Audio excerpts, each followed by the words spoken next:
Voilà, donc on est là pour discuter ensemble de l'approche des équipes autonomes selon le modèle d'Orzor. Ce qu'on avait envie de vous proposer avec Sylvia, donc, avant de vous présenter, c'est plutôt de faire sur quelque chose d'un peu partagé, sans doute des interrogations par rapport à ce sujet, donc plutôt de recueillir les interrogations que vous pouvez avoir, et puis nous, après, construire une trame de réponse, plutôt que vous faire un récital particulier sur ce que peut être le concept. Alors, pour me présenter, donc, je suis Ernest Paquet, j'ai créé un service d'aide à domicile qui s'appelle Vivat en 2006 et qui travaille en équipe autonome d'aide à domicile depuis 2016. Donc, elle représente aujourd'hui une trentaine d'équipes réparties sur la zone du littoral, la métropole lilloise et puis le bassin minier. Voilà. Au total, ça représente à peu près 180 collaborateurs répartis dans ces 30 équipes. Voilà, c'est essentiellement ce que je vais partager sur ce point de vue. Je suis accompagné par Sylvia. Donc Sylvia Lagana, donc moi je dirige un service d'aide à domicile qui s'appelle ASAPAD, Accompagnement et Services aux Personnes à Domicile, qui est situé à Saint-Ménehould et qui est sur l'arrondissement de Douai, donc les 64 communes de l'arrondissement de Douai. Et on fait partie d'une fondation qui s'appelle la Fondation Partage de Vie, qui a plus d'une centaine d'établissements, essentiellement des EHPAD, en France. On est 240 salariés, 240 auxiliaires de vie, et on a commencé à mettre en place des équipes autonomes de proximité en janvier 2019, donc cette année. Donc on est aujourd'hui à 12 équipes qui ont été lancées. On prépare le lancement de 6 nouvelles équipes au mois de janvier pour terminer le déploiement mi-2020 à peu près. Sur l'angle peut-être de la séance, on est tous les deux sur des fonctions de direction, donc c'est un peu peut-être sur cette thématique-là qu'on peut aborder voilà, on y va. Qui lance une première question?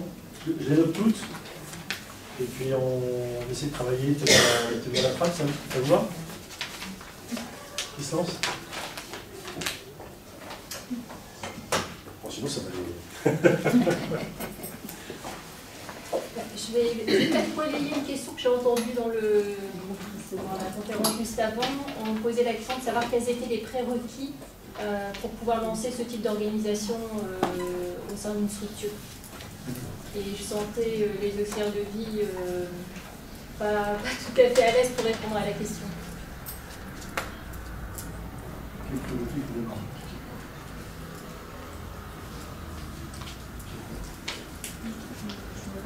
Moi, j'ai une question à vous poser sur le rôle de l'encadrement. Parce qu'en fait, il y a pas mal de fonctions qui maintenant sont réalisées par les auxiliaires de vie, donc finalement, que fait l'encadrement? Est-ce que ça vous permet de faire des économies? C'est une question que je vous pose. Ou est-ce que du coup, les responsables de secteur font autre chose? Quel est le rôle de l'encadrement aujourd'hui? Voilà, dans ce type de fonction où les salariés sont très autonomes. D'accord. Ok, bon, on est là pour se poser toutes les questions. Donc on a une deuxième sur les économies. C'est dans quel sens cette question-là? Justement, peut-être qu'il y a besoin de moins d'encadrement. Ouais. Du coup, en plus, ça coûte plus cher le personnel. Est-ce que le modèle est plus économiquement rentable? Peut-être difficile de commencer par ça. Pas de tabou, hein. Entre nous, ça sera pas non. Quelle formation pour les auxiliaires pour entrer dans le modèle? Quel type de formation? Au-delà, complémentaire, formation continue.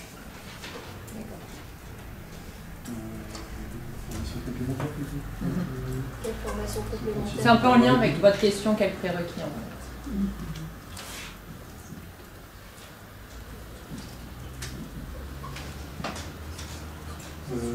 Alors à quelle étape? Formation pendant, parce que en fait là, alors, ce qu'on peut évoquer, c'est ce qu'on a partagé, c'est des organisations qui se sont transformées. Elles sont parties sur des modèles classiques et qui ont basculé sur des modèles autonomes. Donc les enjeux de formation, est-ce que c'est ceux qu'on voit aujourd'hui par rapport aux équipes qui travaillent de cette manière-là, ou est-ce que c'est ceux qu'on a vus? Non, en amont. En amont. Donc pendant la...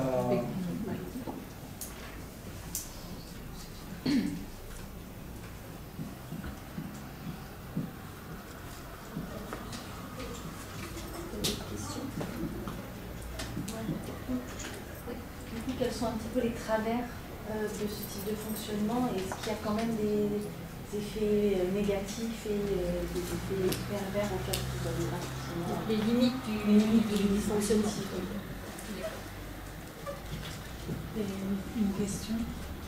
Qu'est-ce qui vous a motivé pour transformer l'organisation? Est-ce que c'est la direction? Est-ce que c'est les équipes qui ont été associées, qui ont dit on peut bousculer? Qu'est-ce qui a été le moteur pour se transformer? Le déclenchement. Ouais. D'accord, les facteurs de déclenchement. Et puis peut-être une question sur les équipes. Quelle configuration d'équipe? Est-ce que ce sont les mêmes équipes entre guillemets qu'avant ou bien la notion même d'équipe a changé? C'est-à-dire Est-ce qu'on est reparti qu'est-ce que avec vous le appelez personnel en l'équipe? place? Est-ce que vous repartez des mêmes équipes qu'auparavant? Ouais. Ou est-ce que vous avez reconfiguré les équipes? D'accord. Comment sont configurées les équipes? Qu'est-ce qu'une équipe? Configuration des équipes et les définitions.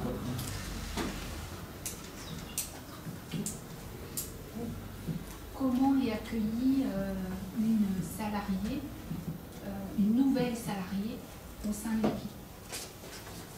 Une nouvelle salariée auxiliaire de vie. Voilà. D'accord.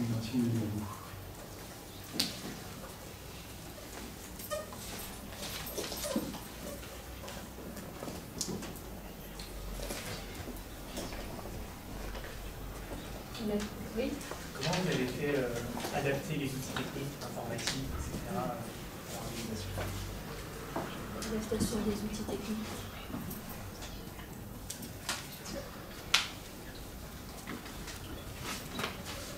D'autres questions? Est-ce qu'il y a des effets sur la qualité du travail? L'impact sur la qualité du travail.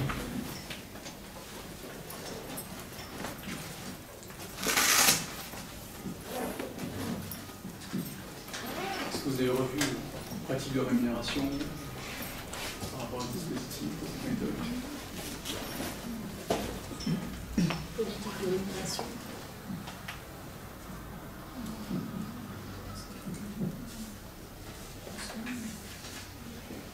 Comment elles transmettent aux bénéficiaires le planning? C'est elles qui ont la main dessus.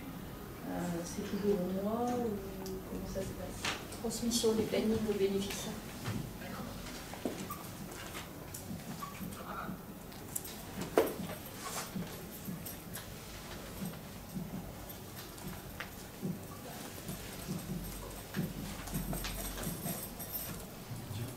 C'est un peu le discours.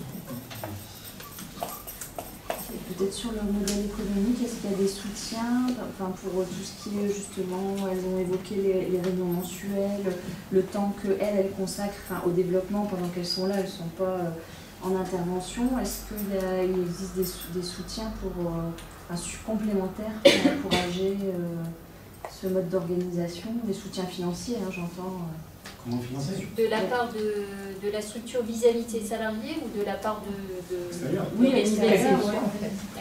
Parce qu'on entend toujours parler des difficultés, surtout sur les temps de coordination. Les temps de coordination. Donc là, quand on entend parler de rôle de développement, de recrutement, sur ces temps-là, c'est pas des temps qui sont payés par les bénéficiaires via le régime horaire, je veux dire. Il y a beaucoup de choses aussi, je suis en train de lire le développement, il y a beaucoup de choses autour des équipes et justement de leur posture autonome. Est-ce qu'il y a la question du bénéficiaire dans tout ça? J'ai l'impression un petit peu. Est-ce qu'elle est impliquée du coup dans la méthode? Est-ce qu'il y a des choses? La place du bénéficiaire dans le dispositif. C'est ça. On va rappeler transmission du planning et puis un peu de discours. Mais aussi la place, discours place. Les besoins sans doute aussi. En fonction des besoins, est-ce que l'équipe peut être différente? Des besoins spécifiques? Discours place, besoins spécifiques.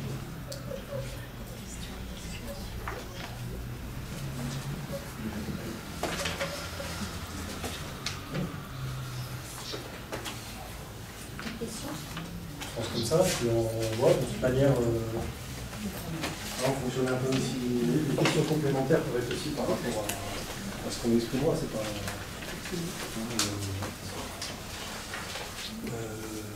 je ne sais pas si c'est très lisible. Est-ce que tu veux commencer par le moteur peut-être sur le facteur déclenchement. Alors, ça rejoint un petit peu avec les prérequis, ça rejoint la question des prérequis pour lancer ce type d'organisation.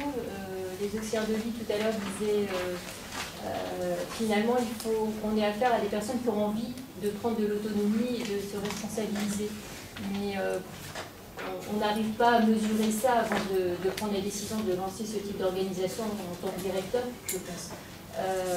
Le prérequis, c'est d'avoir un directeur qui a envie d'insuffler quelque chose de nouveau au sein de son organisation et proposer autre chose.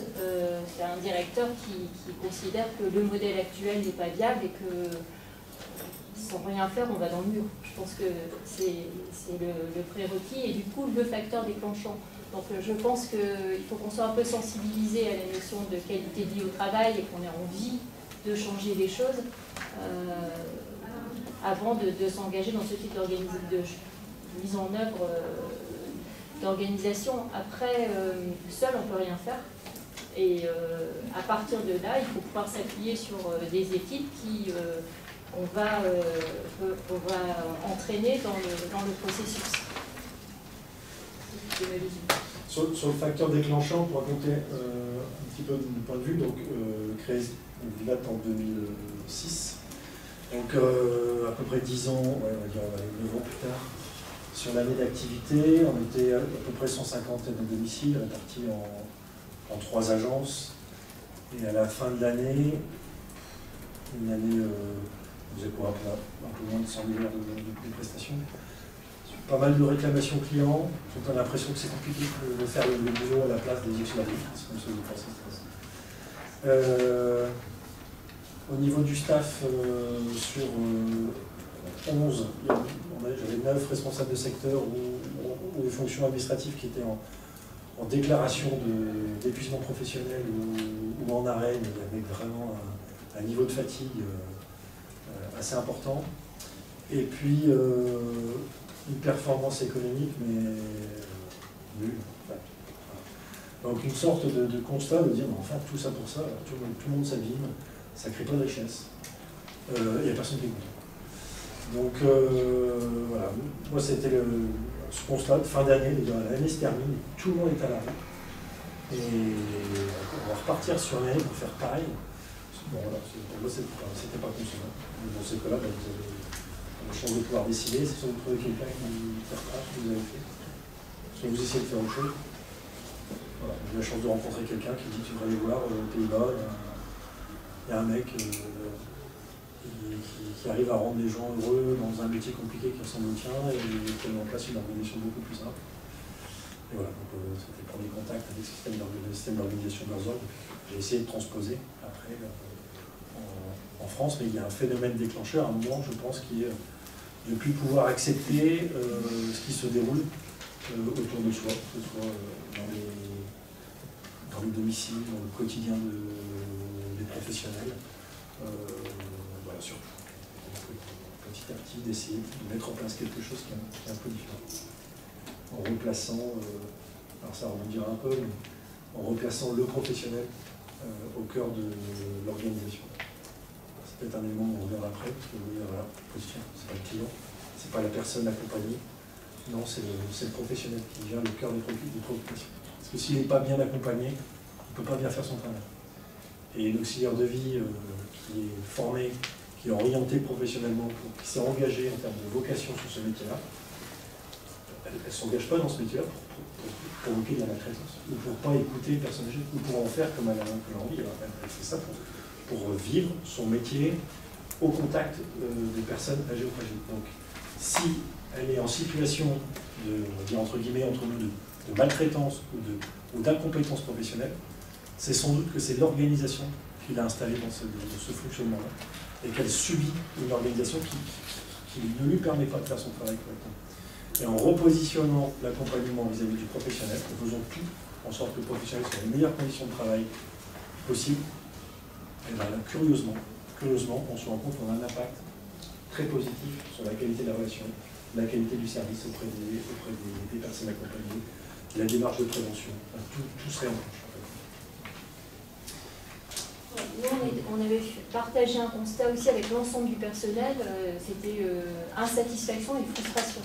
Insatisfaction et frustration pour les auxiliaires de vie parce que elles avaient l'impression qu'on les prenait pour des pions, qu'on mettait dans des cases, elles étaient des exécutants d'un planning qu'on faisait pour elles, parce qu'elles exerçaient leur métier de façon solitaire, parce qu'elles avaient X déplacements qui les fatiguaient souvent plus que les prestations elles-mêmes, parce qu'elles avaient une charge mentale qui était difficile à absorber au quotidien, parce qu'elles faisaient un métier pénible physiquement.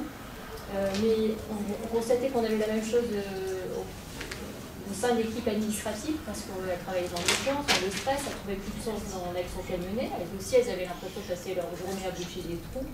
Et puis on avait l'insatisfaction chez les bénéficiaires parce qu'on avait marre de voir X intervenants différents dans le mois, parce qu'eux aussi avaient l'impression d'être pris pour des numéros. On les habillait pas pour habiller Jacques. Et puis la direction, c'était pareil, moi je ne trouvais pas non plus de satisfaction dans un mode de fonctionnement qui générait que de la souffrance au travail et de l'insatisfaction. Donc voilà, tout ça mis bout à bout a fait qu'à un moment donné on s'est dit on ne peut pas continuer, il faut changer. Il faut changer, c'est un métier qui a du sens, qui est porteur d'humanité, qui est utile, les besoins de main vont être croissants. Et puis penser qu'on peut faire les choses différemment, c'était d'autant plus aisé qu'il y en avait d'autres qui s'étaient lancés sur la mise en place de ces organisations avant nous, et qu'on voyait bien qu'on n'était pas un cas isolé, qu'il y avait une émergence d'un nouveau mouvement qui était inspiré de Buurtzorg aux Pays-Bas, mais qui pouvait être décliné au sein de chacune des structures de façon personnalisée finalement. Donc sur les prérequis, je sais qu'il faut partir forcément d'une volonté de changer, qui doit être assez portée ou au moins validée par la gouvernance. Donc soit c'est la direction, soit légitimée dans le travail qu'elle peut avoir ou envie de mener pour changer son environnement. Et ça, c'est vraiment le prérequis. C'est d'avoir un feu vert de gouvernance et une envie très fortement ancrée de vouloir changer. Parce qu'en fait, on se rend assez vite compte qu'à partir du moment où c'est proposé aujourd'hui aux équipes d'encadrement ou aux équipes d'aide à domicile sur le terrain, est-ce que vous avez envie de changer la pratique de votre métier? Beaucoup de professionnels qui disent oui, aujourd'hui on se rend bien compte que le fonctionnement tel qu'il est pratiqué, avec ces plannings prévisionnels qui changent tout le temps, avec de perdre complètement la réalité sur son quotidien, c'est quelque chose qui n'a pas. Donc ce qui est important, c'est qu'il y ait cet ancrage fort, il y a un constat qui est partagé, et il y a un leadership qui est porté par une direction, etc., mais qui va pouvoir souffler sur un projet. Ça, c'est important. Nous, on a mesuré, lors du partage de ce constat, on a fait un appel à volontariat pour savoir qui était d'accord pour expérimenter ce nouveau modèle. On s'attendait à ce qu'il y ait une dizaine de personnes qui se manifestent. Et on a eu un tiers du personnel qui s'est positionné, 80 personnes, qui ont dit « moi j'ai envie d'essayer quelque chose de nouveau ». Ça a été aussi une première information, ça, parce qu'on ne s'attendait pas à ce qu'il y ait autant de personnes qui, après simplement une réunion où on avait eu le témoignage d'une auxiliaire de vie qui avait vécu cette transformation d'organisation, d'une réunion, il y avait un tiers du personnel qui avait envie d'expérimenter le dispositif. Voilà, donc après ce dispositif, donc, il repose, sa finalité, c'est de rendre le pouvoir aux professionnels de terrain et de les laisser en capacité d'agir au maximum sur leur quotidien. Et donc de travailler dans une unité collective, une équipe, qui peut avoir une taille variable. En général, c'est plutôt on va dire une équipe, c'est plutôt entre 5 et 8 aides à domicile. Mais en fait, la finalité, c'est de tendre vers ce système d'organisation. Une équipe d'aide à domicile qui a la main sur le maximum de choses qui concernent son quotidien. Après, chaque structure qui peut aller dans cette direction-là va pouvoir définir des étapes différentes de montée en autonomie. On évoquait le planning, des sujets comme le recrutement, le sujet d'accepter ou de refuser une prestation, le sujet de modifier son emploi du temps, le fait de se positionner sur des formations, le fait d'aller chercher des nouveaux clients. Enfin, voilà. Les niveaux d'autonomie peuvent être propres à chaque organisation, qui peut définir des niveaux d'autonomie différents en fonction de ce qu'elle estime être un fonctionnement d'équipe autonome. Et elle peut aussi dépendre de la capacité d'une équipe à se prendre en main. Voilà pour décrire un peu sur quoi repose. Et sur l'adaptation du modèle d'Order en France, il n'y a pas de modèle posé en disant c'est une équipe qui fait tout, qui fait ça, qui fait pas ça, etc. Chaque organisation transpose en fonction de sa culture, en fonction du niveau de compétence de ses collaborateurs, des aspirations des aides à domicile, un fonctionnement où qui leur permet de reprendre la main en fait sur leur métier et sur leur cœur de métier. Donc c'est-à-dire qu'il n'y a pas quelque chose de très préconçu, mais c'est un chemin en fait qui va permettre aussi aux aides à domicile d'aller acquérir au fur et à mesure de nouvelles compétences pour assumer et vivre leur autonomie professionnelle. Donc je reviens parce qu'en fait il y avait des éléments au niveau de formation, alors au niveau de prérequis de formation, on part avec les aides à domicile qu'on a déjà, c'est bien. Sachant que dans ce modèle d'organisation, on a plus les enjeux sur le travail en équipe et les savoir-être qui vont apparaître comme nécessaires, d'autant plus nécessaires. Donc il y a un peu cette balance où on sait déjà que les savoir-être sont quelque chose d'important au quotidien. Mais là, on va être sur quelque chose qui va prendre vraiment toute son importance, et notamment sur cette notion de travail en équipe. Ce n'est pas quelque chose qui est toujours porté dans le métier des adultes, mais qui, dans cette pratique, est indispensable. C'est indispensable. Donc, on part bien du personnel en place. Après, on ne garde pas forcément tout le monde, pas forcément 100%.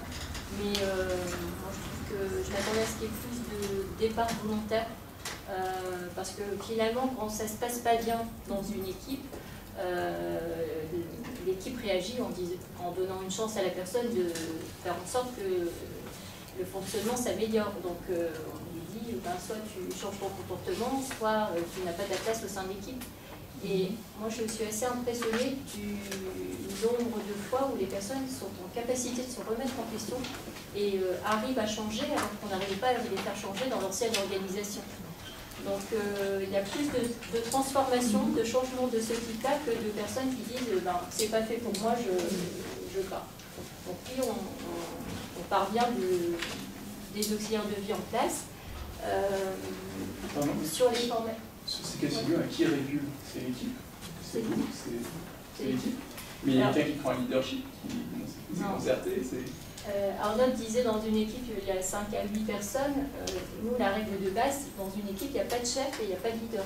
Chacun a droit à la parole, chacun a droit à l'écoute de la même façon.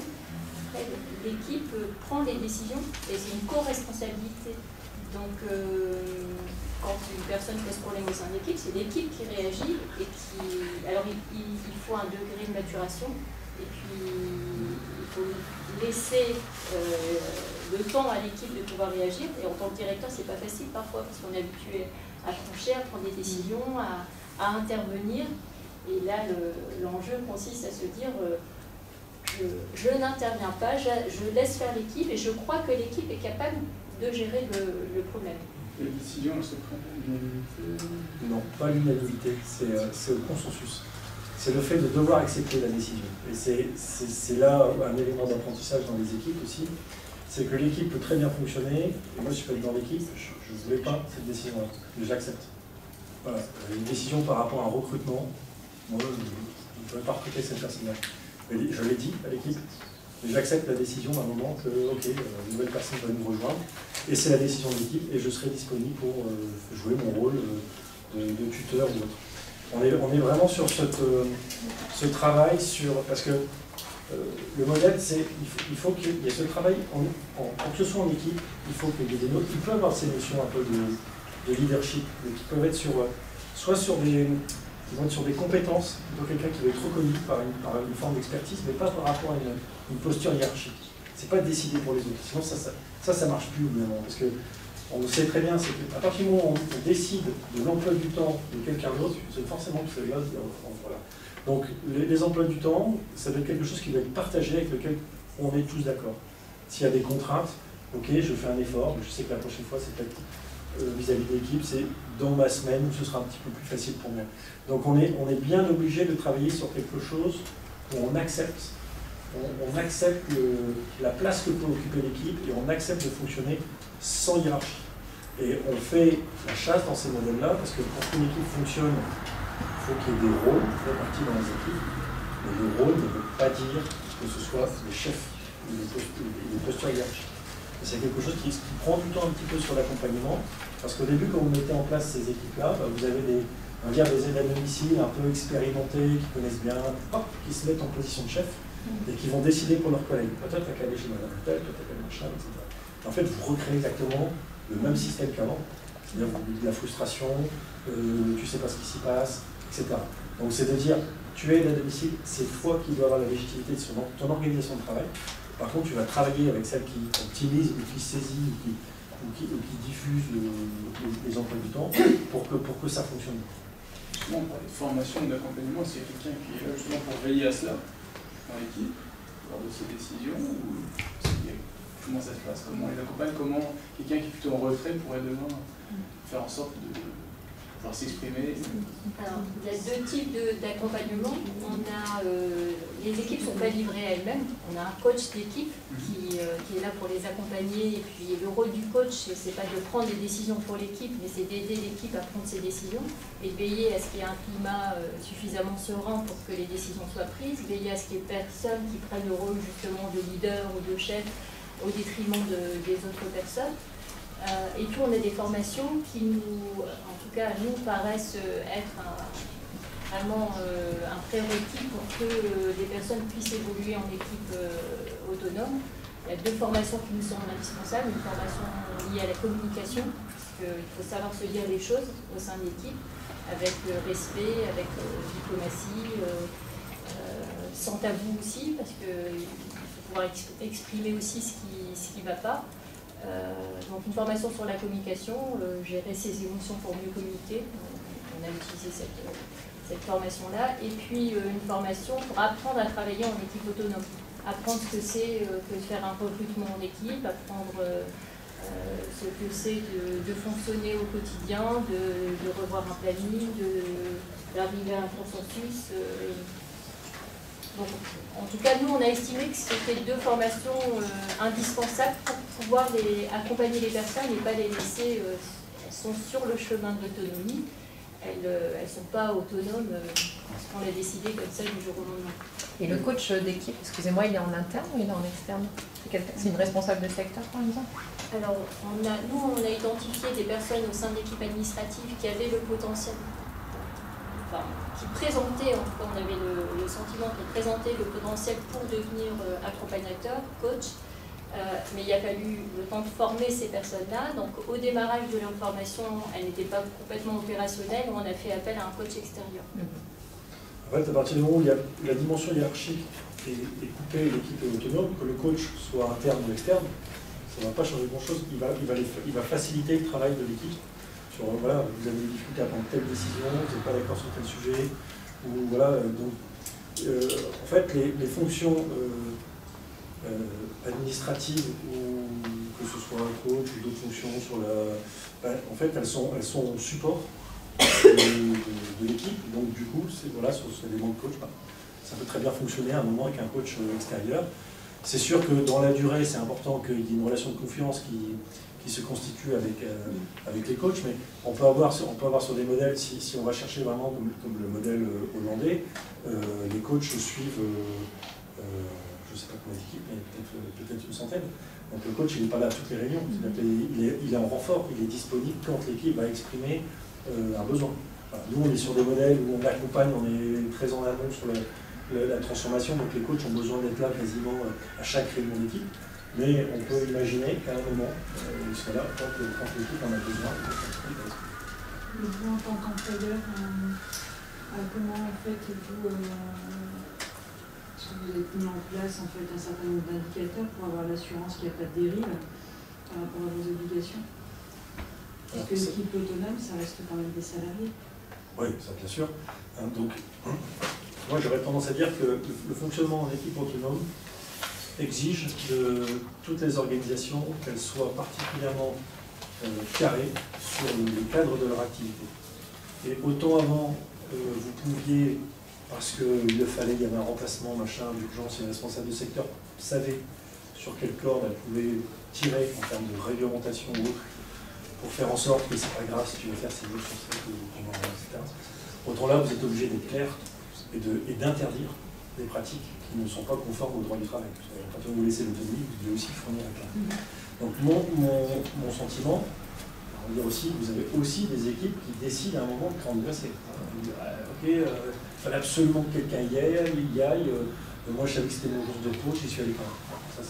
Ça arrive dans les modèles classiques, ça arrive dans les modèles autonomes. Le tout, c'est que dans les modèles autonomes, pour moi, c'est qu'on est plutôt sur une vigilance, on le voit quand ça a lieu et on le traite, on traite sur les causes. Alors que mon sentiment, c'est sur mon historique de fonctionnement en aide à domicile classique avant, j'étais sur mon niveau de tolérance. Je me suis dit, faut faire gaffe, pas de trop, etc. On était plutôt sur un modèle, on fait attention, mais on laisse couler. Alors que là, si on le repère, on sait qu'on va agir dessus pour que ça change. Et on va agir sur l'équipe pour dire, s'il y a quoi le problème? Il manque une personne dans votre équipe? Vous avez un problème d'organisation? C'est une aggravation de situation que vous n'aviez pas anticipé. Et donc on va aller travailler avec l'équipe pour qu'elle se remette en conformité. Donc mon sentiment, c'est que sur ce modèle-là, on pourrait avoir l'impression qu'il y a plus d'écarts de comportement, on les voit plus vite et on peut agir concrètement sans faire une note de service à tout le personnel. Attention, les trucs, les dépassements. Non, c'est une équipe qui est en dépassement d'amplitude horaire de rythme. Vous allez travailler avec cette équipe-là pour ça. Du coup, on va peut-être aborder la question de que devient l'encadrement, c'était posé. Donc, on a parlé des coachs. Donc, il y a des personnes qui sont destinées à devenir coach d'équipe. Alors, si on peut les identifier au sein de l'équipe l'encadrement, pour mieux, ça permet de faire évoluer aussi des personnes de l'équipe administrative, qui sont aussi des personnes en souffrance dans les systèmes classiques d'organisation. Donc nous, on a identifié 3 coachs par exemple. Il y avait 2 responsables de secteur et une personne qui travaillait en planification. On les a choisis pas parce qu'elles étaient responsables de secteur au départ ou qu'elles travaillaient en planification, mais parce qu'elles présentaient le potentiel pour pouvoir accompagner. C'est des personnes avenantes, souriantes, on n'avait pas l'impression de déranger quand on leur demandait quelque chose. Voilà, le choix c'est plutôt fait en fonction de ce type de critères. Après, il y a les fonctions classiques, paye, facturation, etc. On a toujours besoin des mêmes compétences, anciennes ou nouvelle organisation. Là où il peut y avoir des changements, c'est sur justement les responsables de secteur, on a besoin de moins qu'on avait avant, souvent évoluer en tant que coach. Et en planification, on a aussi besoin de moins de monde, mais on a encore, en tout cas en ce qui nous concerne, on a encore besoin de compétences en planification. Alors, il y a la question de quels outils techniques ou technologiques on peut utiliser dans le cadre de ces nouvelles organisations. Nous, aujourd'hui, on continue avec le logiciel métier qu'on avait mis en place, qui ne permet pas aux auxiliaires de vie de faire les modifications planning directement sur leur smartphone. Et donc, il y a une interface qui doit avoir lieu dans chaque équipe entre l'équipe et la planification pour que les modifications planning puissent être mises en œuvre. Le jour où on a une application qui permet aux auxiliaires de vie de faire les modifications, il y aura quand même l'intervention de personnes en planification pour la télégestion. La télégestion est en place pour aussi avoir ce rôle de vigilance, voir s'il n'y a pas de dérapage par rapport à la réglementation de façon générale. Et puis, les équipes peuvent être en souffrance à un moment donné et avoir besoin de s'appuyer sur l'équipe support et la planification parce qu'il peut y avoir 2 personnes absentes, qu'elles n'arrivent pas à prendre la totalité des remplacements, par exemple. Pour revenir un peu sur ce que l'avait l'encadrement, à partir du moment où il y a une phase de toute manière de transformation, c'est un temps long. Donc c'est pas dire, tiens, en fin du mois, les équipes sont autonomes, donc du coup, il y a 50% du staff qui est plus. Non, c'est un temps très long. C'est-à-dire qu'il faut au moins 2 ou 3 ans. Donc déjà, dans la vie d'une structure normale, on sait très bien qu'au niveau des fonctions support, en 2-3 ans, aujourd'hui, sur les postes de responsable de secteur, ça tourne.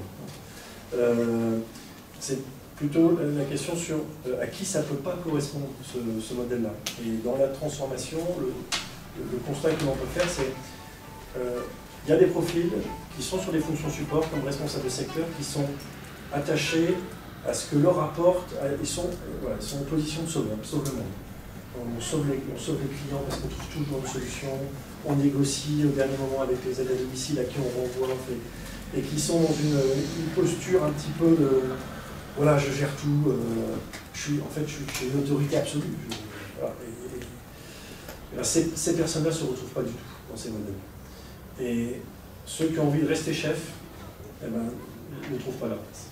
Ceux qui ont envie de permettre à des aides à domicile de bien faire leur métier et de considérer qu'en fait la personne la plus importante, c'est pas celle qui est au bureau, c'est celle qui est au domicile, tous ceux-là trouvent leur place. Et ils trouvent leur place parce que les collègues qui s'en vont, parce qu'il y a besoin d'une nouvelle formation, peut-être sur des nouveaux postes. Alors aujourd'hui, on a besoin de plus accompagner les salariés sur la santé au travail, etc. Ça peut être sur ça. Les anciens responsables de secteur, nous, on a des profils qui sont uniquement sur la relation avec les partenaires et les familles, sans lien hiérarchique. Voilà, en fait, chaque structure peut inventer sur son territoire, sur sa manière de fonctionner, des nouveaux postes avec son staff. Et nous, et même je dirais d'écho d'avoir vu toutes les structures qui ont avancé sur ces éléments de transformation, il n'y a aucune structure qui a dit à un moment, oh les gars, nous on se transforme, on fait un plan social. C'est pas ça qui se passe. Il y a une dynamique qui se met en route, il y a ceux qui vont dire ok, moi j'ai ma place, j'y suis bien, et puis il y a ceux qui vont dire moi je perds ci, je perds ça ne me convient pas, etc. Et puis qui naturellement vont partir et vont s'intéresser à autre chose. On est quand même dans un environnement, alors l'avantage c'est qu'on dit souvent sur le métier d'aide à domicile, aujourd'hui il n'y a pas de chômage, un peu. Alors les aides à domicile à qui ça correspond, c'est sûr qu'à travers CRV, il y a du travail. Sur les fonctions administratives, globalement, si les personnes sont convaincues sur ce métier-là, elles retrouvent ici. Donc il n'y a pas d'inquiétude. Par contre, il y a des impacts, on a évoqué les impacts sur les fonctions support, pour en parler d'abord, sont assez considérables. Nous, on est passé, aujourd'hui, on est sur un absentéisme zéro en termes de fonction support. Il n'y en a plus. Parce que le travail au bureau a changé. Parce qu'il n'y a plus le stress du vendredi après-midi, il n'y a plus le stress du lundi, il n'y a plus le stress du rapport de planning. Voilà. Parce que, voilà, aujourd'hui, on est sur 120 000 heures de prestations, on a une ligne téléphonique bureau. Et on mesure les appels, on a 20 appels.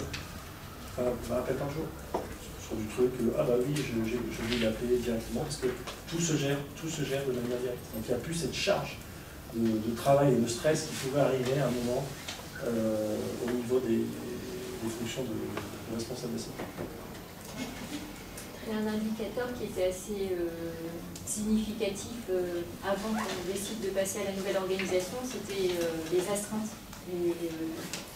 Les personnes de l'équipe administrative qui n'en pouvaient plus et qui me disaient moi c'est plus possible, je ne peux plus faire d'astreinte, le téléphone n'arrête pas de sonner, c'est devenu insupportable. Et c'est vrai que moi je trouve qu'il y a beaucoup plus de sérénité aujourd'hui au sein de l'équipe support. Alors on ne l'appelle plus équipe administrative mais équipe support, justement pour marquer le changement, puisque l'équipe support est là pour faciliter le travail des auxiliaires de vie sur le terrain. C'est pour ça qu'ils doivent aussi apprendre à changer de posture pour devenir des accompagnants. Et les formations ne sont pas uniquement destinées aux auxiliaires de vie, mais aussi à l'équipe support, parce que c'est pas évident de changer de posture, de jouer le rôle d'accompagnant quand on a été habitué à donner des ordres, à dire tu dois aller là, tu dois remplacer tel collègue. Ça demande de l'accompagnement aussi. Et il y a vraiment une vigilance importante à avoir sur l'accompagnement d'équipe support aussi pour qu'ils ne se sentent pas en décalage par rapport à ce nouveau dynamisme qu'on insulte auprès des équipes terrain. Qui fait l'évaluation à domicile collective? Donc du coup, je pense à peu près la même question, c'est sur justement l'évaluation des besoins de la personne, du bénéficiaire, qui l'a fait, et si l'évaluation des besoins dépasse les compétences de l'équipe autonome, je parle par exemple un handicap très lourd, comment c'est géré, est-ce qu'il y a... Ça c'est variable, je pense, d'une structure à l'autre. Nous, on a fait le choix de licencier personne dans l'équipe support et d'essayer de trouver un rôle pour chacun. Donc on a gardé 2 personnes, par exemple, en tant que responsable de secteur, et l'évaluation, elle continue à être confiée à une responsable de secteur. Après, si un jour cette personne-là a envie de faire autre chose et qu'on juge que les équipes sont suffisamment matures pour reprendre ce rôle-là, on le fera. Je pense qu'il ne faut pas qu'on soit dans des... Nous l'équipe support, au départ, était stressée parce qu'elle se disait « mais qu'est-ce qu'on va devenir Est-ce que vous pouvez nous montrer l'organigramme de demain ?» Et enfin, moi, je ne voulais pas plaquer un organigramme. Il fallait que ce soit quelque chose qui s'adapte à notre histoire, à notre culture, à notre façon de faire. Et je pense que l'organigramme, il se construit au jour le jour. Ils ont gardé leur appellation de responsable de secteur? Bah, déjà, on ne les appelait pas comme ça chez nous. D'accord. Mais oui, pour celles qui sont restées, oui, sauf qu'on a réparti les tâches un petit peu différemment. Chez nous, par exemple, on a défini qu'il y en avait une qui s'occupait des mises en place de nouveaux dossiers, des relations avec les prospects, puis la partie administrative qui en découle. Puis on en a une autre qui s'occupe du suivi de la relation et des visites annuelles pour recueillir la satisfaction des bénéficiaires. On trouve un intérêt aujourd'hui à ce qu'il y ait quelqu'un d'extérieur à l'équipe qui aille recueillir la satisfaction des bénéficiaires. Et elle me dit, au moins aujourd'hui, je peux consacrer du temps à mes visites annuelles, ce qu'elle n'arrivait pas à faire par le passé. La fonction du responsable de secteur, donc ceux qui sont partis plutôt sur le côté de la relation famille-partenaire, donc c'est pareil, font des évaluations à domicile, mais n'ont plus de lien hiérarchique avec les équipes. C'est l'équipe qui décide si elle prend ou pas, en fonction de sa capacité à s'organiser, à répondre, etc. Donc, en général, les visites sont faites en binôme avec une aide à domicile de l'équipe qui va dire ok, bah, on peut demain, voilà, le plan d'aide, on peut l'intégrer, etc. Et on ne fait plus de j'ai un plan d'aide, il faut le prendre, le débrouiller, parce que faire des heures. Donc ça fait en fonction voilà, des appétences des collaborateurs, en fonction des besoins ressentis sur les territoires. C'est ce qui fait que les organigrammes deviennent très changeants aussi. En fait, ces systèmes d'organisation imposent que tout devienne vivant. Les équipes sont vivantes, les fonctions support doivent être aussi s'adapter. On a besoin de renfort ou pas. Donc les organigrammes évoluent parce qu'il faut avoir la remontée. Le dialogue social est un peu plus plat, parce qu'on discute plus facilement, au même niveau. Donc il faut accepter que tout puisse changer. Nous, c'est vrai que nos organigrammes, maintenant, on fait vraiment attention, on a des dates dessus, parce qu'on sait que tous les 3 mois, on peut avoir une réflexion. Si on veut être plus efficace, en fait, la finalité, c'est de donner le pouvoir. Donc si pour être plus efficace, on change de mission, ou montre qu'une personne est OK, ben, on change. On ne va pas se figer là-dessus. Peut-être aborder Ah oui, vous avez une question? Oui, ce que je comprends de ce que vous me dites, c'est qu'il peut y avoir divers niveaux d'organisation hiérarchique, enfin, hiérarchisée ou pas, en fonction des équipes, en fonction de leur degré d'autonomie, etc. Donc je peux avoir, si je comprends bien, il peut y avoir une équipe qui est parfaitement autonome avec un organigramme à plat, quasiment, et de l'autre côté, une équipe qui va être moins, parce que sa composition fait que c'est comme ça, elle va être moins autonome, il va y avoir besoin de plus de structuration. J'évoquais l'organigramme, c'est plutôt sur l'organisation du VIVAD, par exemple. Mais sinon, une équipe n'a pas d'organigramme. Une équipe, il y a une répartition de rôles. Ok, moi je m'occupe pour mes collègues, alors chez nous, il y a une aide à domicile qui saisit les plannings pour ses collègues dans Apologie. Donc elle a ce rôle-là. Il y en a une autre qui s'occupe de faire en sorte que l'équipe, sur son territoire, elle soit connue des commerçants et des partenaires de santé. C'est des rôles, elle se les distribue. Mais ça n'attribue pas à l'une un pouvoir par rapport à l'autre. Ce rôle, elles peuvent avoir directement des échanges. C'est dans leur relation avec leur coach qu'elles vont pouvoir dire ah, moi, s'il y en a une qui dit ouais, j'en ai marre du planning et qu'il n'y a personne qui veut s'occuper de ce rôle-là, la coach va dire bah voilà, pour que votre équipe vive, il Il faut que cette fonction-là soit occupée. Ce n'est pas un lien hiérarchique. Pour moi, un lien hiérarchique, c'est une forme d'autorité sur quelqu'un d'autre, sur un collaborateur. C'est la capacité à pouvoir lui imposer quelque chose. Ou l'autre lui est redevable de quelque chose. Voilà, là, on n'est pas, on est sur une prise de des responsabilités qui sont partagées. Par contre, pour que ça marche, qu'on les aide bien, là, on va avoir des organigrammes, on dit on a besoin de plus de coachs, on a besoin, etc. On a besoin d'une expertise plus forte sur la relation avec les partenaires. On a besoin, voilà. C'est là où c'est autour que j'ai noté l'organigramme qui coach. Merci. Ouais, donc sur la transmission des plannings aux bénéficiaires, c'était une question de la place des bénéficiaires. Nous, on passe par les équipes pour transmettre le planning aux bénéficiaires.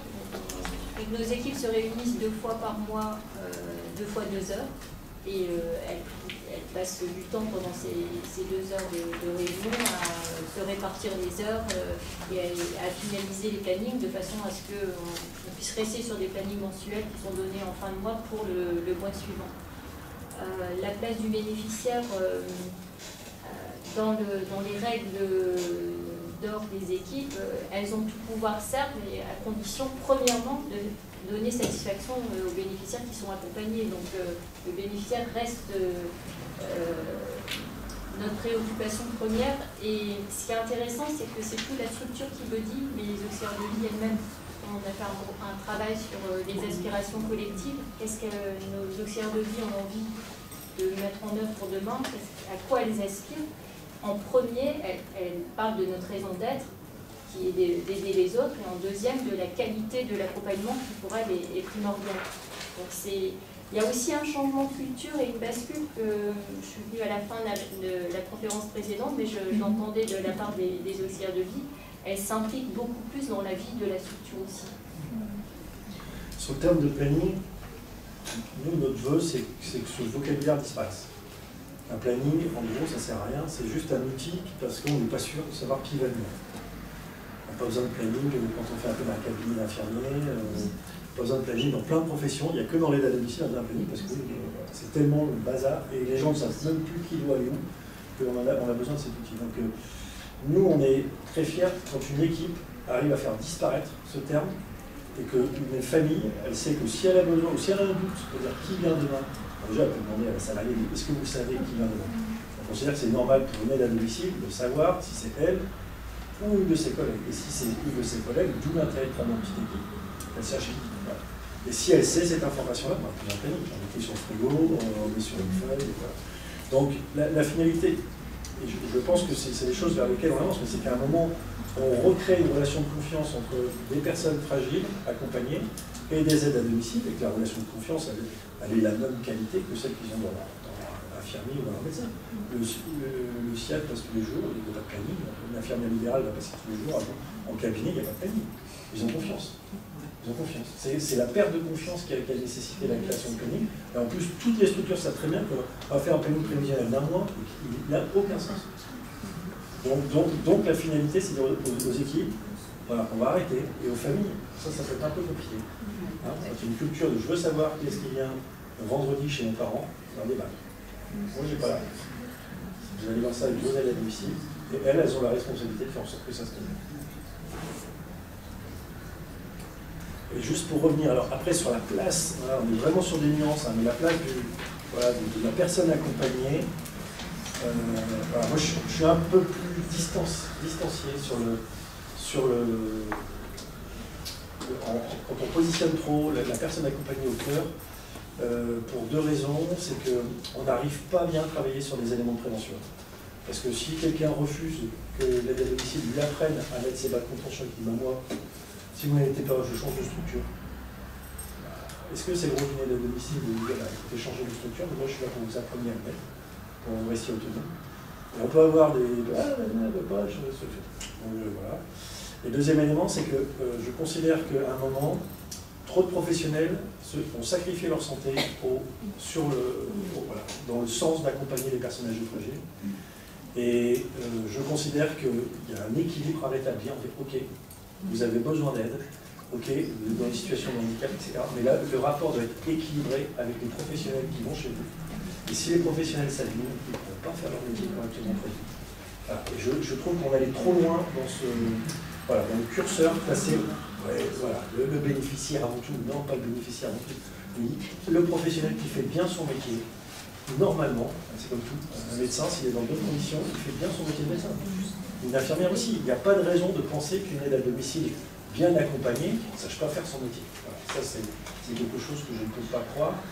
Et concrètement aussi, en lien, quand vous suivez une aide à domicile qui est dans de bonnes conditions de travail, quand elle a du temps face à la prestation, quand elle a le bon équipement, quand elle a la confiance des équipes qui l'accompagnent, elle fait bien son boulot.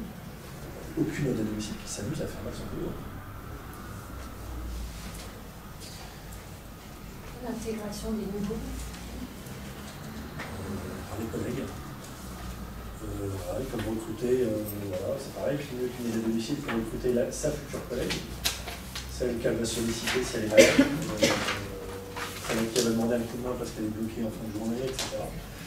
Par contre, c'est quelque chose qui génère énormément de temps d'apprentissage. C'est le constat. Alors après, on va un peu sur les heures internes consommées. Parce que, par principe, l'auxiliaire de vie, elle ne s'est pas lancée dans ce métier-là, et puis elle n'a jamais été formée. Et donc là, on a vu, c'est des aides à domicile, au début, quand elles commencent à recruter, elles voient quelqu'un, elles sont convaincues de leur modèle, donc elles intègrent tout de suite. Ouais, tu vas voir, nous c'est super, tu vas bien t'écouter, on fonctionne comme ça, le planning c'est ça, demain, voilà, tu as ton téléphone, super, on y va. Et puis, au bout de 2 jours, la personne n'a même plus signé tout. Vous l'avez posé des questions, c'était qui? On ne sait pas. Donc il y a cette forme d'enthousiasme à apprendre, donc elles apprennent. Et c'est pareil, on a les phénomènes de balancier. Donc après, on a le phénomène inverse. Voilà, on a aussi ta voiture, ton impact, un vélo. Si ton vélo il crevait quelquefois, tu as des enfants, tes grands-parents, tu as des parents, tu es où si tu as des enfants. Voilà. Donc il y a beaucoup d'anecdotes sur les recrutements, mais c'est quelque chose qui va, quand ça fonctionne, ça marche bien. Voilà, ça marche bien. Ce qu'on peut observer aussi, c'est que quand elles ont besoin de recruter, c'est qu'elles sont en souffrance, qu'elles n'arrivent pas à s'en sortir avec le nombre de personnes qui constituent l'équipe. Donc elles se donnent les moyens de renforcer l'équipe. Donc déjà c'est une décision collégiale qui va être prise. Et puis une fois qu'elles ont décidé d'intégrer une personne dans l'équipe, elles vont faire leur maximum pour que l'intégration se passe bien. Elles vont accompagner la personne, présenter les bénéficiaires, essayer de lui faciliter la vie parce qu'elles savent qu'elles en ont besoin et qu'elles l'ont choisi. C'est complètement différent d'une situation où on leur imposerait une personne en disant bah voilà, vous intégrez cette personne-là dans votre équipe. Et du coup, ça facilite le recrutement, mais ça facilite aussi l'intégration. À un moment, elles doivent négocier avec vous, la direction, pour avoir le droit de recruter, non? Avoir les moyens? Non, c'est pas ça. Elles ont des budgets charge du recrutement administratif, c'est-à-dire qu'une fois que l'équipe a fait son choix en disant nous, on a choisi d'intégrer cette personne dans notre équipe, on va se charger au niveau administratif de recueillir les pièces nécessaires, de créer le salarié. Non, mais avant, la décision de oui, on a les fonds pour recruter une personne en plus dans votre équipe. Il n'y a pas d'aval de donné par la direction, c'est une discussion qui a lieu dans l'équipe avec le coach. À partir du moment où il y a trop d'heures à prester par rapport aux heures des bases contrats de chacune dans l'équipe, c'est qu'il faut recruter. Et donc là, ça ne demande pas une validation en amont, les décisions elles sont prises en bonne intelligence.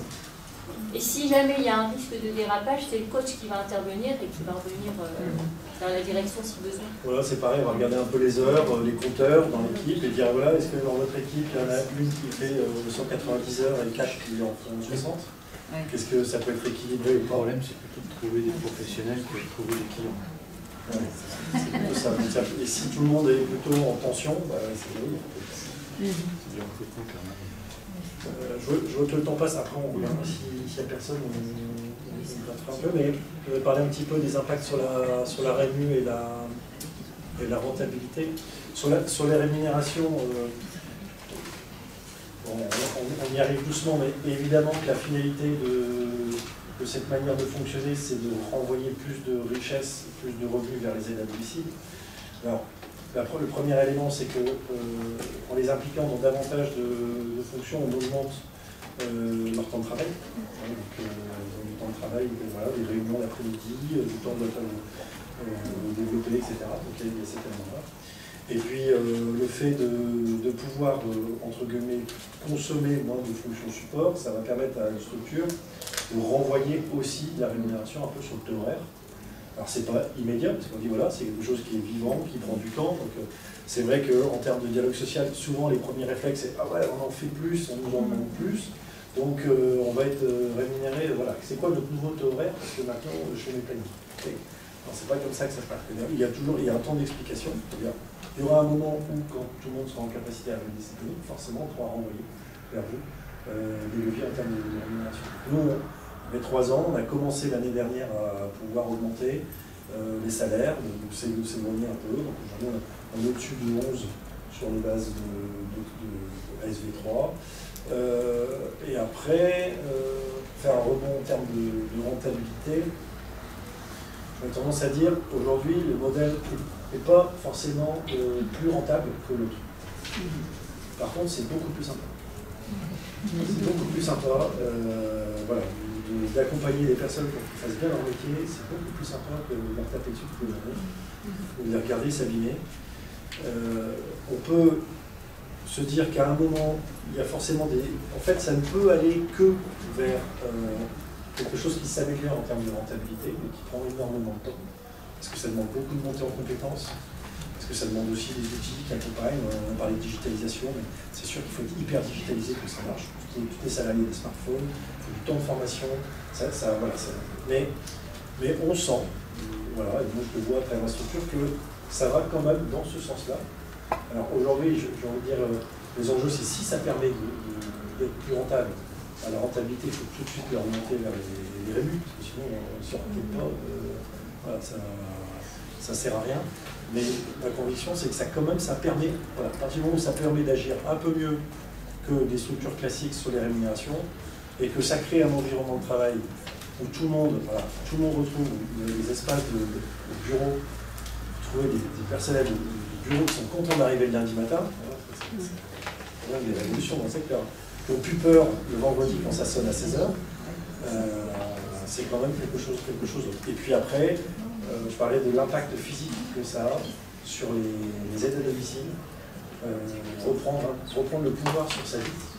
Quand on fait un métier qu'on aime, ça les change profondément. Et nous, on a vraiment observé des salariés qui se sont redressés au propre comme figuré, et qui ont réassumé, qui ont assumé complètement leur engagement et leur vie professionnelle, et travailler avec ces gens-là, les aider à bien faire leur vie. Vous avez constaté une baisse de l'absentéisme? En dessous de la moyenne nationale, on est à 10. Sur les aides à domicile, alors les gros enjeux, ça reste quand même santé au travail, bon, c'est compliqué, parce que le domicile, c'est le domicile. Les AT, vous avez du champ d'AT? Non, on n'arrive pas à baisser les AT. On n'arrive pas à baisser les AT, même en leur disant voilà, personne ne se presse, prenez le temps, diagnostic, droit de retrait, donc tout. Mais à un moment peut-être, parce qu'il y a l'engagement naturel dans le métier, parce qu'on évoquait tout à l'heure, on essaye d'accompagner un projet de vie, donc on est une personne âgée à se déplacer, puis elle tombe, on tombe avec, qu'est-ce qu'on dit pas, il fallait pas qu'elle se déplace. Donc je pense qu'il y a des éléments sur lesquels on a encore beaucoup de progrès à faire sur l'accompagnement des professionnels, sur le regard sur la santé au travail, et puis l'accompagnement des institutions. Nous, aujourd'hui, on voit des candidates qui sont validées, et puis quand les aides à domicile arrivent, le logement n'est pas du tout adapté. On décide peut-être avant qu'il faut dire que les financements publics qui sont dit ok, madame, vous allez avoir un tel plan d'aide, mais attendez, le logement, vous allez envoyer une professionnelle qui va s'abîmer au bout d'une semaine de prestation.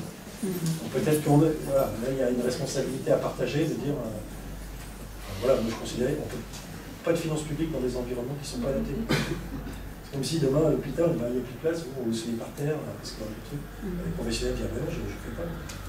Dans les aides à domicile, on ne sait pas. Je travaille sur les accidents du travail reste à faire et ça fait partie des limites. Mais je pense qu'il y a matière au travers des équipes autonomes à aborder le sujet différemment. On pourrait imaginer que dans chaque équipe, il y a une personne qui ait un rôle prévention des risques et sensibiliser davantage les équipes à partir du moment où il y a un métier de travail qui a lieu au sein de l'équipe. Donc je pense que c'est quand même une organisation qui facilite la prévention à condition d'y passer un peu de temps et puis de s'intéresser vraiment au sujet. Après, sur l'absentéisme, il y a quand même une baisse de l'absentéisme de complaisance parce qu'on ne va pas mettre en difficulté ses collègues. Et puis, comme elles ont la possibilité de s'arranger entre elles, si elles veulent participer à une réunion par prof, si elles veulent avoir un moment, je pense qu'il n'y a pas besoin qu'elles se mettent en arrêt maladie pour organiser leur vie privée. Donc, on constate quand même une baisse de l'absentéisme de complaisance. C'est sur les actions du travail qu'on doit encore aborder le sujet pour que ça ne génère pas des arrêts qui mettent l'équipe en difficulté. Oui, puis tout simplement, voilà, sur la considération du métier, de dire c'est pas possible qu'on s'abîme autant dans ce métier d'engagement. Il faut absolument apporter une réponse par rapport que ce soit les enjeux de recrutement, mais même sur la considération des personnes qui font ce métier-là. C'est plus acceptable les ratios aujourd'hui qu'on peut avoir en termes de que ce soit nationaux ou nous. Voilà, à un moment on arrive. On avait une problématique de qualité de vie au travail auquel on répond. Le fait de travailler sur des équipes autonomes, ça apporte quelque chose. Et aujourd'hui, ça fait surgir cet autre enjeu de se dire voilà, c'est plus acceptable que les personnes qui fassent ces métiers-là s'abîment autant. Est-ce que dans vos équipes, il peut y avoir des interventions en binôme? Justement, peuvent décider. Nous, on laisse la liberté de s'organiser comme elle veut. Si elle pense que pour certaines interventions, il faut être deux et que c'est accepté par le bénéficiaire, on les laisse de faire. Mais c'est d'autant plus facile que c'est une équipe de proximité, donc elles interviennent sur un rayon géographique qui est quand même limité. Du coup, c'est moins gênant de diviser le groupe par deux s'il faut arriver à cette solution-là, parce qu'il n'y aura pas des kilomètres à faire pour aller chez les bénéficiaires. Mais ça, il faut qu'elles aient déjà une culture de prévention des risques au sein de l'équipe, pour pouvoir s'organiser de telle façon-là.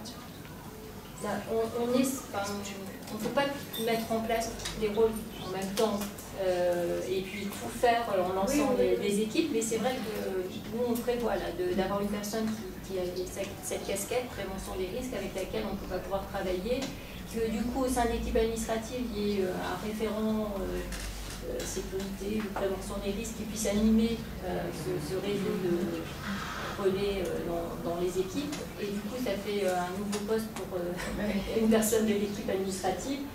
C'est pour ça que ça bouge régulièrement et qu'il faut faire preuve de souplesse et pas trop s'effaroucher du fait qu'il y a des postes qui vont disparaître. Ça permet à d'autres d'apparaître et des postes qui correspondent à la réalité d'aujourd'hui, qu'il va falloir traiter.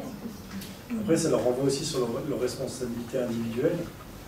C'est-à-dire qu'une auxiliaire de vie qui est en maîtrise de son métier doit être aussi capable de vérifier s'il a tout ce qu'il faut pour travailler et que s'il a besoin d'un million, elle le sollicite. Donc on vient aussi un peu pousser en sens de responsabilité individuelle. Voilà, l'auxiliaire de vie, ça ne se contrôle pas de prendre une liste de tâches et de tout faire. C'est aussi d'être attentif à son cadre de travail. Et derrière, elle dit, si vous avez besoin, voilà. Prends ton téléphone, appelle ta collègue, vous vous calez, et puis vous faites. Il n'y a plus de trucs, je remonte, je valide, je fais. Non, c'est à vous. Donc ça pousse aussi un peu sur cette notion de responsabilité individuelle et de dire métier, votre métier c'est quoi? Votre métier c'est de répondre à votre engagement d'accompagner les personnes âgées ou fragiles, mais aussi on espère pouvoir les accompagner longtemps. Donc, si c'est de le faire 15 jours après vous avez un magot, ça sert à rien. Donc voilà. Au niveau du financement, la coordination, du coup, comment c'est financé? La coordination. Les temps d'équipe, quoi. Les temps d'équipe, est-ce que... Oui, ils sont rémunérés. Non, comment... Est-ce que vous financez? Est-ce que éventuellement le département finance les temps de coordination? Alors, qu'est-ce qui bouge actuellement? Le département doit lancer l'année prochaine l'accompagnement des équipes autonomes. devrait pouvoir accompagner les structures qui ont envie d'y aller. Après, sur les temps informels, aujourd'hui, à part sur les dispositifs, les sollicités, je sais que la CNSA accompagne aussi certaines structures. Après, qui peut avoir aussi comme acteurs. Il y a des acteurs privés qui sont sensibles à ces changements. Alors, ça va dépendre de vos statuts, ça dépend mais aujourd'hui, sur l'accompagnement en termes de mise en place d'équipes autonomes ou autres, voilà, vous pouvez trouver des acteurs, des appels à projets qui viennent financer ce type d'action. Le temps même de réunion et tout ça, je ne suis pas sûr, mais c'est plutôt sur globalement... C'est bien, vous répondez à une autre de mes questions, mais le temps de réunion vraiment des équipes, est-ce que c'est sur vos fonds propres ou vous avez des aides spécifiques D'accord. Mais il faut bien imaginer aussi qu'en mettant en place ces équipes de proximité, on diminue aussi fortement les déplacements. Donc nous, sur les équipes qu'on a mises en place, on n'a pas encore tout déployé, on ne peut pas tirer de conclusion définitive, mais à ce stade, c'est 50% de déplacements et moins. Donc les heures qu'on passe pas, qu'on ne paye pas au titre des déplacements, on peut les payer au titre des réunions d'équipe qui s'avèrent nécessaires et qui ne rapportent plus que d'être dans leur voiture à stress parce qu'elles savent très bien qu'elles vont arriver en retard chez les bénéficiaires. En général, je pense que beaucoup de structures peuvent, en retravaillant sur une sectorisation, gagner des heures qui seront utilisées en réunion. Et où est-ce qu'elles se réunissent? Où elles veulent. Où elles veulent. Il faut que ce soit un endroit qui les arrange. Oui, d'accord. On prône la proximité. Donc, oui, bah oui, c'est pour ça qu'on a mis à disposition une salle dans nos locaux pour les équipes qui le souhaitent et qui ne sont pas très loin de nous. Après, celles qui sont éloignées, il y a toujours dans une équipe quelqu'un qui connaît quelqu'un qui peut mettre à disposition une salle. Elle s'arrange avec les métiers, elle s'arrange. Enfin, on est épaté des initiatives qu'elle aussi, voilà, ça peut se faire aussi par rapport aux affinités des équipes qui se réunissent dans des maisons de retraite. La mutualisation est efficace parce qu'elles connaissent les personnes avant qu'elles arrivent à la maison de retraite, etc. Elles partagent des stagiaires. Ça fonctionne très bien. Des équipes qui aiment bien plutôt de proximité avec les professionnels de santé, qui partagent des bureaux avec des cabinets, l'infirmier ou autre. On a des équipes qui sont dans des CCAS, de petites communes, qui n'ont pas de service à domicile. Donc ils se réunissent chez une collègue, c'est bien. Chez un bailleur social, parce que voilà, ils sont dans le territoire. C'est tout l'intérêt, c'est qu'en fait, chaque équipe va aussi peut-être à un moment développer son expertise, son savoir, son propre réseau sur un territoire, et puis du coup avoir concentré sa zone d'intervention et travailler sur une expertise bien identifiée. Elle travaille aussi sur l'ancrage local. C'est ce qui est aussi le plus réjouissant, quand on commence à avoir des équipes qui sont très ancrées, qui travaillent à pied, en vélo, c'est possible. Oui, c'est possible, on le voit. Et du coup, qui connaissent aussi les partenaires en termes de prévention Bien sûr, sociale. vous avez une dynamique qui se crée qui est... Voilà, et elles sont complètement... Là, les aides à domicile sont complètement dans leur rôle. Après, nous, c'est l'opposition. On ne paye pas pour faire la voiture. On les paye pour des acteurs de lien social et de maintien à domicile. Donc, moins ils se déplacent, plus ils sont ancrés sur un territoire, plus ils sont dans leur métier. Du coup, vous trouvez qu'au niveau du recrutement, c'est plus facile en présentant à l'auxiliaire de vie lors du recrutement ce mode de fonctionnement? J'aimerais bien. Ça fait partie des sujets à travailler, je pense. Les actions du travail, il y a matière à faire beaucoup mieux. Le recrutement, je pense qu'il faut un petit peu de temps aussi pour que ces modèles commencent à être connus et puis valorisés. Il y avait une question sur les limites. Moi, vraiment, la grande majorité des auxiliaires de vie me disent pour rien au monde, je ne reviendrai en arrière. C'est en termes de confort, de qualité de vie, etc. Puis les deux qui ne me disent pas ça, c'est parce qu'elles trouvent que c'est un peu trop routinier, parce qu'elles voient maintenant toujours les mêmes bénéficiaires, parce qu'il y a moins de surprises, il n'y a pas des accompagnements inattendus qui sont proposés dans la journée, alors elles sont atypiques. Mais je pense qu'on peut aussi trouver une solution pour ces personnes-là, parce qu'il peut y avoir de l'aide inter-équipe, il peut y avoir des personnes qui puissent dépanner en cas de besoin Donc globalement, il y a quand même la satisfaction, je pense, en tant que directeur d'une structure qui met en place ce type d'organisation, de voir les gens, les personnes évoluer, s'épanouir dans le travail de quelqu'un. Même les plus réticentes, celles qui disent « moi je suis auxiliaire de vie et j'ai choisi ce métier pour travailler seule, j'ai pas envie de travailler en équipe », quand on les voit quelques temps après le démarrage de leur équipe, elles sont dans la meilleure équipe.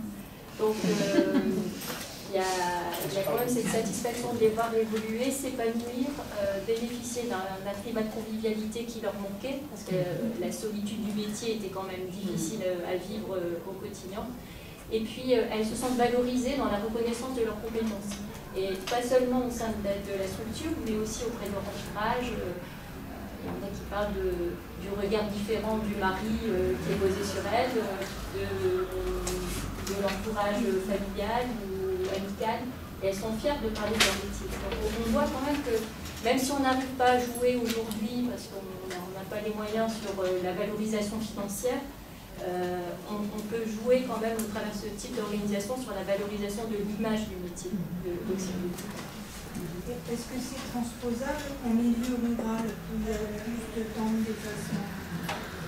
Nous, on a des équipes, justement dans les 3 équipes pilotes qu'on a lancées en début d'année, on avait choisi d'avoir 2 équipes en ville et une équipe en secteur plus rural pour voir si ça posait plus de problèmes. Oui, c'est transposable. Alors après, on ne réduit pas d'autant les déplacements, bien évidemment, mais oui, c'est transposable. C'est très transposable. Une équipe sur en ville qui est très structurée. Ça fonctionne très bien. J'ai entendu tout à l'heure avec les aides qui étaient présentes quelque chose aussi qui m'a moins intéressée. Elles sont référentes des personnes âgées, donc elles deviennent effectivement l'interlocuteur privilégié. Et du coup, je trouve que, parce que dans les structures d'aide à domicile, je veux dire, ces dernières années, il y avait cette barrière aussi absolument à avoir entre l'usager et l'aide à domicile, très... tout est faux, hein, puisqu'on sait bien que finalement ils donnent leur numéro de téléphone, tout ça. Hein, mais, et je trouve que oui, ça a du sens aussi, parce qu'en fait, se lever le matin en ayant peut-être mal à la gorge, mais quand on sait qu'on a un lien proche et que quelqu'un vous attend, vous y allez. Alors moi j'étais libérale, voilà. Et je pense que quand on a pris des décisions dans cette dernière décennie de dire chacun sa place et d'éloigner, ça n'a pas aidé en fait, parce que du coup ça a créé, de mon point de vue, un truc où je ne me sens pas concernée, quoi. C'est le problème du service, c'est pas moi en fait. Et je trouve que c'est intéressant de les avoir aussi mis dans cette dimension de référence, parce que à mon avis, ça doit faire la différence aussi sur même la santé. Ça a été notamment une des réponses sur la sollicitation sur la charge de travail. Au début, on se dit ouais, tiens, la charge de travail, etc. Parce qu'on a, nous, l'élément de réponse, c'est voilà, on vous demande en fait de vous occuper de 5 personnes âgées ou fragiles, maximum. Et sur ces 5 personnes, vous devez être capable de savoir qui vient quand. Les 5, allez, c'est une famille. Donc voilà, là c'est votre métier, mais vous devez savoir à chaque moment qui vient quand, et on va vous donner des outils facilement pour avoir accès à cette information, vous envoyer un texto, vous envoyer un WhatsApp. Voilà. Et donc c'est ce qu'on a posé, et puis du coup c'est ce qu'on a répondu aussi aux familles. L'assistante de vie référente, elle doit savoir, c'est son rôle. Et là c'est pareil, on va être un peu en responsabilité, mais si une assistante de vie référente, elle ne sait pas qui vient vendredi, etc., chez nous ça pose un problème. Voilà. On va lui demander d'être beaucoup plus vigilant sur cet aspect-là. Et on considère, voilà, j'ai 2, 3, 4, 5 maximum. Si j'ai un passage par jour, si j'ai 3, ben, je dois savoir. On travaille en petite équipe de 6 ou 8, voilà, c'est votre job. Et quand ça marche, ben c'est efficace, c'est fluide. Et ça marche, parce que voilà, vite, parce que les plannings, quand on est en petite équipe sur un territoire, ça ne change plus aussi souvent. Les professionnels tout à l'heure évoquaient la question de la charte. Est-ce que c'est important pour elles? Est-ce que c'est important au départ pour qu'elles l'oublient, ou c'est un mémo dont elles vont se servir après pour travailler ensemble? Alors en fait, là, il y a un cadre voilà, qui garantit leur employabilité, c'est de travailler vraiment pour limiter le nombre de personnel ici, la satisfaction du bénéficiaire, être orienté dessus, se réunir. Et en fait, après, une équipe peut définir elle, des éléments qu'elle a besoin de poser pour bien fonctionner. Alors ça peut être par exemple, nous, les modifications d'emploi du temps, on les gère comment et quand. Voilà, on peut le poser parce que c'est pas dans tous les sens. Ou nous, les congés, on s'organise, c'est 1 an à l'avance, etc. Donc la charte, c'est quelque chose de supplémentaire qui va permettre de créer l'écosystème de fonctionnement d'équipe. Vous avez des équipes où tout le monde fait attention, on s'exprime, on laisse la place, etc. Et puis il y a des équipes où c'est un peu plus dur parce qu'il y a un peu d'expérience de vie, puis on a des aides à domicile avec des forts caractères, elles sont en plusieurs, donc des fois ça part dans tous les sens. Donc il y a des chartes où c'est plutôt, on vient appuyer les règles de communication. Et ça, c'est le rôle du coach, de dire, vous avez besoin de définir un petit outil supplémentaire pour vous aider à bien fonctionner. Donc on considère que c'est un outil supplémentaire. Nous, on ne parle pas de charte, mais on a le cadre général qui définit ce qu'est une équipe, les règles d'or de l'équipe. Après, chaque équipe peut avoir ses propres règles de fonctionnement, en fonction de ce qu'ils sont prêts à investir chacun personnellement pour le bon fonctionnement de l'équipe. Mais il y a une chose qui est importante aussi dans le travail en équipe, c'est que c'est aussi un garde-fou par rapport à la qualité de l'accompagnement et au risque de dérapage. Et si on confie les accompagnements à une personne individuellement, on pourrait avoir des dérapages, de maltraitance ou des qualités qui pourraient laisser à désirer à un moment donné. Là, le fait de confier la co-responsabilité de l'accompagnement à l'équipe, ça évite justement qu'il puisse y avoir des dérapages individuels, puisqu'il y aura toujours quelqu'un qui aura la conscience de dire attention, là on va trop loin, où il faut rectifier telle ou telle chose.